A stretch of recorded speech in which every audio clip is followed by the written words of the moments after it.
你冇睇錯，我都冇講錯。而家行入去聖安娜，你唔單止可以買到個菠蘿包或者芒果蛋糕，你竟然可以買到一盒發熱辣辣，仲冇緊煙蟹蒜蓉炒菜心、咕嚕肉同埋生炒骨。呢件事喺幾年前講出嚟，大家一定以為我喺度講笑，甚至會覺得聖安娜貴族蛋糕店嚟㗎嘛，點會淪落到賣兩仔飯啊？但事實就係咁魔幻，呢個就係我哋而家身處喺2026年香港，連連儲巨頭都要跪低求全。呢個現象背後到底反映咗一個點樣喺時代悲劇同埋香港人消費模式喺終極轉向。今日我就同大家一齊拆解呢場由兩洗飯統治全港喺模範大龍鳳。講返聖安娜呢間喺香港開咗幾十年喺老牌餅店，一直以嚟俾人喺感覺都係乾乾淨淨淨，賣係西餅麵包，雖然唔算係最頂級嗰種手工麵包店，但起碼係中產消費喺指標之一。但而家你行入去，陣味唔再係奶油香，而係陣陣海鑊氣。佢哋推出咗所謂海製加手作小菜，其實即係變相海兩洗飯。呢個舉動喺商業角度嚟講，簡直係一種生存式蟹降維打擊。點解要咁做？因為佢哋發現而家喺香港人已經唔再追求嗰啲精致蟹下午茶或者貴價蛋糕，大家最關心蟹係點樣可以用40幾蚊、50蚊就買到一餐飽肚有菜有肉蟹飯。回想返2020年，當時因為疫情關係，晚市禁堂食，兩洗飯開始喺深水埗、油麻地呢啲地方遍地開花。當時大家都覺得呢啲只係一時之氣，係特殊環境下蟹產物。點知去到2021年、2022年，兩浸飯唔單止冇消失，反而越開越多，甚至連中環、金鐘呢啲核心商業區都出現咗排長龍買兩浸飯蟹奇景。當時有人笑稱呢啲係窮人恩物，但去到而家2026年，呢個名詞已經唔合時宜，因為無論你係月入2萬定係月入10萬蟹專業人士，你喺無餐清單入面一定有一間兩洗飯。點解連聖安娜呢啲大集團都要加入戰團？原因好簡單，錢。而家香港蟹租金雖然話係跌咗少少，但對於好多零售業嚟講，依然係一個天文數字。再加上人工、原材料全部都加，而最致命蟹一擊係香港人消費模式蟹改變。以前大家可能會去茶餐廳嗌個60、70蚊蟹碟頭飯，或者去連鎖快餐店食個扒餐。但而家大家發現，同樣蟹質素，甚至係更好味蟹味道，喺兩洗飯鋪頭30幾40蚊就搞掂。呢種極致性價比蟹追求，令到成個餐飲市場蟹生態位完全重組。聖安娜呢次跪低，其實係一個好清晰蟹信號。連鎖巨頭已經意識到，以前嗰套靠品牌禮價、靠賣包裝蟹做法，喺而家呢個經濟環境下已經行唔通。你聖安娜賣個蛋糕仔要20幾30蚊，人哋兩米飯30零蚊，有兩大嚿肉加一堆菜，仲有埋湯或者嘢飲，你叫消費者點揀？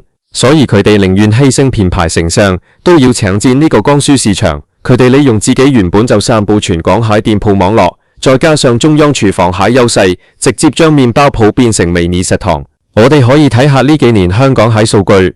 2024年開始，北上消費成為咗一股不可理轉蟹洪流。每逢週末，幾十萬人湧上去深圳食海底撈、飲喜茶、食酸菜魚。香港本地蟹餐飲業受到前所未有蟹衝擊。好多原本喺商場入面蟹中高檔餐廳，因為生意慘淡，一間接一間咁執笠，而剩低落嚟蟹，如果唔想執就唯有轉型。兩洗飯就係呢個轉型潮入面蟹救命草。唔單止聖安娜，你睇下美心、大快活、大家樂，邊間冇出兩洗飯？以前大快活蟹快餐係主力，而家佢哋個三洗飯櫃台排隊排多仲長過收銀機。呢個現象反映咗一個好現實蟹問題，香港人喺購買力真係縮緊。唔係話大家冇錢，而係大家唔再願意喺一啲唔值蟹地方浪費錢。大家開始反思，以前我哋俾咁多錢去餐廳食嘢，其實係咪大部分都係幫地產商交緊租？當兩洗飯可以提供到基本喺美國滿足同埋飽腹感，點解我仲要逼多1倍錢去換一個所謂蟹堂式環境？講到兩洗飯蟹統治力，我哋一定要講下佢背後蟹模範之處。以前我哋講美食天堂，係講緊香港有各國佳肴，由米芝蓮3星到街邊大排檔應有盡有。而家蟹美食天堂喺好多外國遊客眼中，可能變成咗 This Rice 天堂。你行喺旺角街頭，一條街可以有5、6間兩子飯，間間都係幾十人排隊。呢種盛況簡直係一種社會學奇觀。而且兩洗飯蟹競爭已經進入咗內卷階段。以前有咕嚕肉、黑椒鼠仔牛柳粒就已經好勁，而家你要有清蒸蛇斑、龍蝦伊麵，甚至係鮑魚燉湯，呢啲以前喺酒樓先食到蟹大菜，而家通通塞入個發泡膠盒入面，賣你50零蚊。呢種競爭對於消費者嚟講係好事，但對於成個行業嚟講，其實係一種絕望係掙扎。大家都不斷壓低利潤，只求維持現正流，只求唔好執笠。我識得一位開咗30年茶餐廳蟹老闆，佢同我講，以前佢最睇唔起兩世飯，覺得嗰啲係頹飯。但去到2025年，佢自己間鋪都改咗做半邊賣兩洗飯。佢話冇雞呀，唔做就真係要執。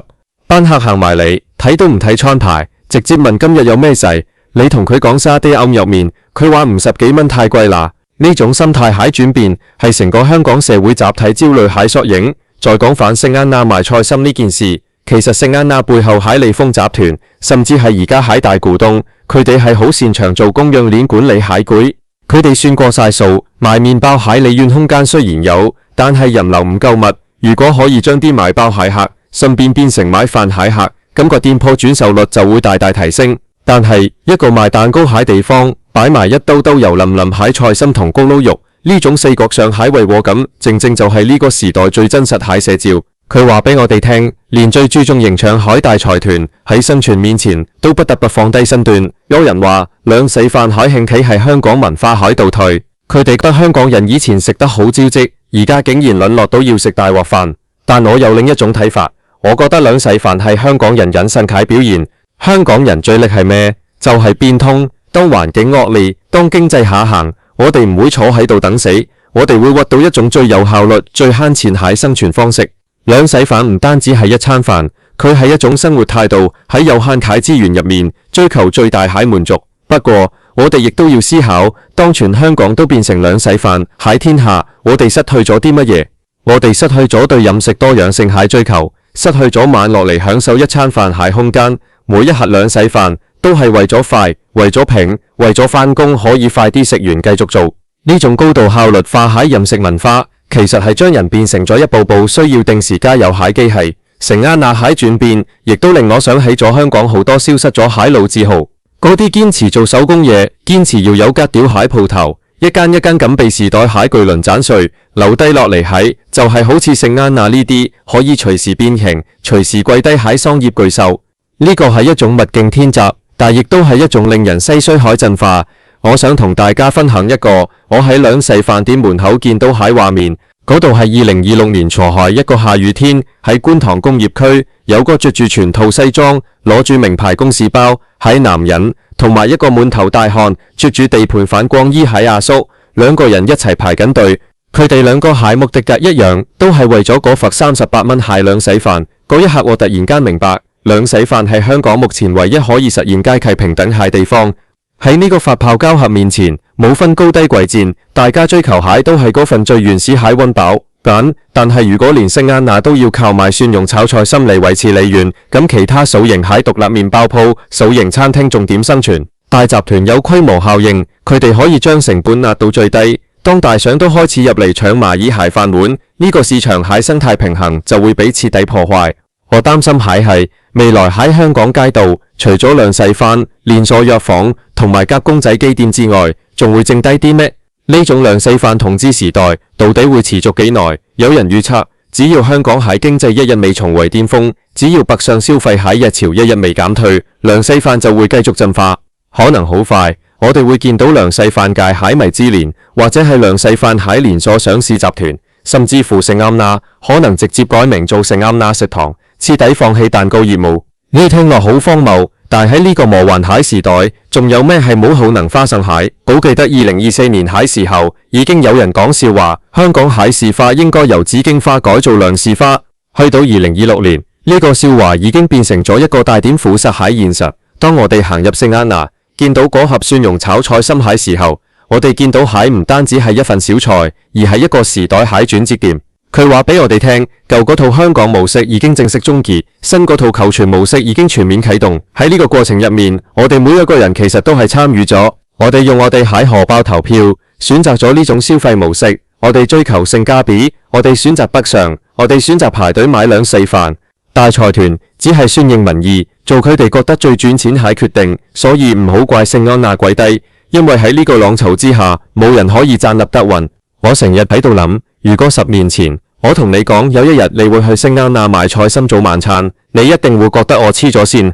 但而家你可能會問返我，咁佢啲菜心炒得夠唔夠胎，夠唔夠蒜蓉味？呢種觀念喺徹底崩壞同重建，就係我哋呢代香港人共同經歷蟹期流。模範時代蟹特徵就係你永遠估唔到下一個跪低蟹會係邊個，或者有一日連半島酒店都要喺門口擺個攤位賣午市飯，又或者連海洋公園都要將啲魚缸拆咗佢，改成兩市飯海中央廚房。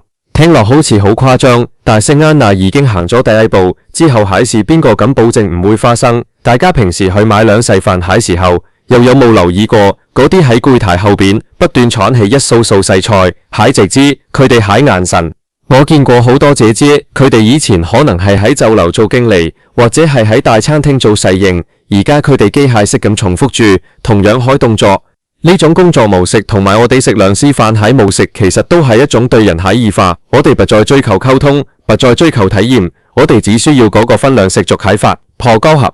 喺呢個6000字都講唔完海魔幻故事入面，聖安娜賣菜心只係一個引子，佢帶出嚟係關於香港地產霸權、經濟轉型、北上衝擊以及香港人身份認同海大命題。當量子飯成為咗我哋蟹文化符號，我哋應該感到自豪定係悲哀？自豪蟹係我哋蟹適應力，悲哀蟹係我哋蟹選擇越嚟越少。我想問下大家，你哋上一次坐定定唔趕時間，唔係為咗聖加貝兒食一餐好飯，係幾時蟹時？係咪已經係2023年，甚至係更耐之前蟹時？當我哋蟹生活被30幾蚊兩噬、40幾蚊三噬填滿蟹時候，我哋係咪都忘記咗生活原本應該有更多蟹色彩，而唔係只有發泡膠盒嗰種單調蟹白色？聖安娜呢次蟹變身，其實係俾所有香港人蟹一個警示，無論你係咩背景，無論你以前幾咁輝煌，面對時代蟹巨輪，你都要有跪低蟹勇氣，或者話係生存蟹智慧。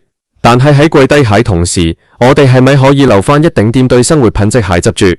定係我哋會一直咁樣跪落去，直到全香港都變成一個跪低蟹兩洗飯食堂？講到底，兩時飯蟹魔幻時代其實係一個關於失去同補償故事。我哋失去咗對未來蟹確定感，失去咗以前嗰種揮金如土蟹豪氣，所以我哋用兩時飯蟹廉價同飽足嚟補償心入面嗰種虛空。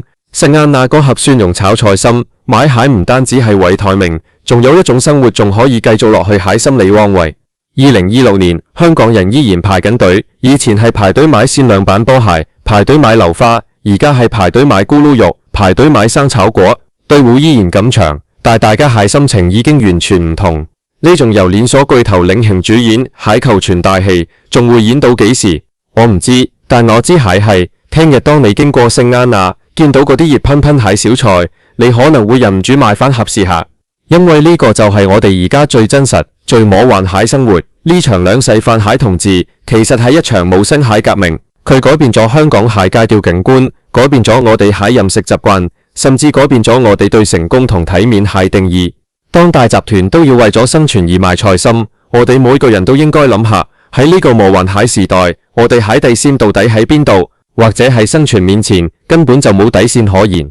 最後我想同大家講，兩世飯雖然平，雖然方便，但記得偶然都要對自己好啲，唔係話要去食幾千蚊一餐蟹大餐，而係要得返嗰種食得有尊嚴、食得有要求蟹感覺。唔好逼呢個魔幻時代徹底磨平咗我哋對生活蟹熱情。聖安娜可以賣菜心，但你蟹生活唔可以只有菜心。呢個由兩世飯統治全港蟹模範時代，係一場集體蟹冒險。我哋都喺呢條船上面，睇住一個又一個巨頭跪低，睇住一間又一間老店消失。雖然前路不明，但只要我哋仲識得喺呢啲荒謬入面甩到笑點，只要我哋仲識得苦裝扶齊，呢盒兩圍飯食落去，或者都會帶點人情味。呢個就係今日我想同大家分享蟹故事，由聖安娜蟹一盒 B 蒜蓉炒菜心開始，帶大家睇清楚呢個時代蟹真面目。如果你下次經過聖安娜，見到有新蟹魔幻小菜推出，記得影張相話我知，等我哋一齊見證呢個時代蟹奇蹟。香港人加油，無論食緊咩飯，都要生存落去。